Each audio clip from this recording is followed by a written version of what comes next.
নমস্কার বন্ধুরা, হঠাৎ মিষ্টি কিছু খেতে ইচ্ছে করলে দুধ ছাড়া মিষ্টি সিমুইয়ের এই রেসিপিটা তৈরি করে নিতে পারেন। এটি তৈরি করা কিন্তু খুবই সহজ আর খুব চটজলদি তৈরি হয়ে যায়। তাহলে চলুন দেখে নেই। আমি এখানে এক বাটি সিমুই নিয়ে নিয়েছি। এখানে 100 গ্রাম পরিমাণের সিমুই রয়েছে। এবার গ্যাসে একটি প্যান বসিয়ে দিয়েছি। এর মধ্যে দিয়ে দিচ্ছি 1 টিস্পুন ঘি। ঘিটা গলে গেলে এর মধ্যে দিয়ে দেব সেই এক বাটি পরিমাণের সিমুই। সিমুইটাকে দেওয়ার পর খুব ভালো করে 2 থেকে 3 মিনিট সময় নিয়ে নাড়িয়ে চাড়িয়ে ভেজে নেব। সিমুইটাকে কিন্তু খুব একটা লাল করে ভাজবো না, হালকা করে ভেজে নেব। দেখুন এখানে কিন্তু ভাজা আমার হয়ে গিয়েছে। এবার সিমুইটাকে আমি একটা প্লেটের মধ্যে নামিয়ে নেব। এখন একটা সাইডে রেখে দিচ্ছি। এবার ওই প্যানের মধ্যেই আমি দিয়ে দিচ্ছি 1 টিস্পুন ঘি। আর ঘিটা গরম হয়ে এলে এর মধ্যে দিয়ে দিচ্ছি সামান্য কিছু কিশমিশ। কিশমিশটাকে দিয়ে নাড়িয়ে আমি ভেজে নেব। দেখুন কিশমিশটা কিন্তু এখানে ভাজা হয়ে গিয়েছে। এবার কিশমিশটাকে আমি নামিয়ে নেব।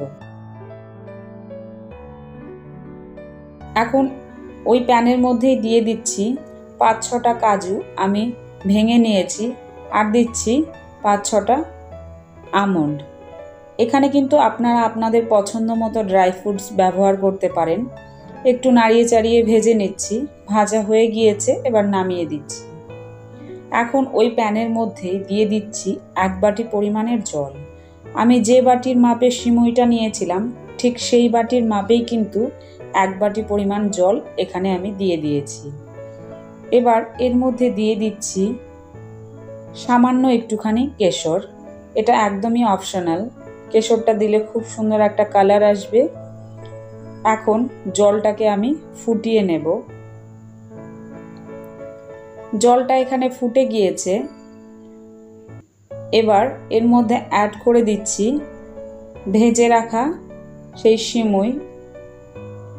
সিমুইটা দেওয়ার পর আমি 3 থেকে 4 মিনিট সময় নিয়ে লো টু মিডিয়াম ফ্লেমে আমি রান্না করে নেব, যতক্ষণ না পর্যন্ত জলটা শুকিয়ে আসছে। দেখুন জলটা কিন্তু এই পর্যায়ে শুকিয়ে এসেছে। এখন আমি এর মধ্যে অ্যাড করে দিচ্ছি ভেজে রাখা ড্রাই ফ্রুটসগুলো।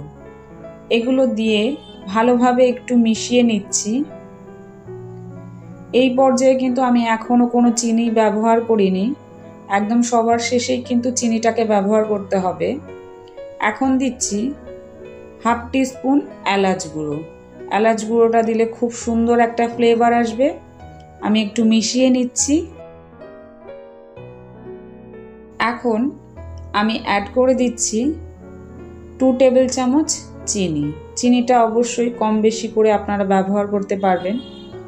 চিনিটাকে দেওয়ার পর আবারও কিছুক্ষণ সময় মিশিয়ে একটু নাড়িয়ে চাড়িয়ে নেব। এখানে কিন্তু মিষ্টি সিমুইয়ের রেসিপি একদম তৈরি হয়ে গিয়েছে। আপনারা বাড়িতে এভাবে একবার তৈরি করে দেখবেন।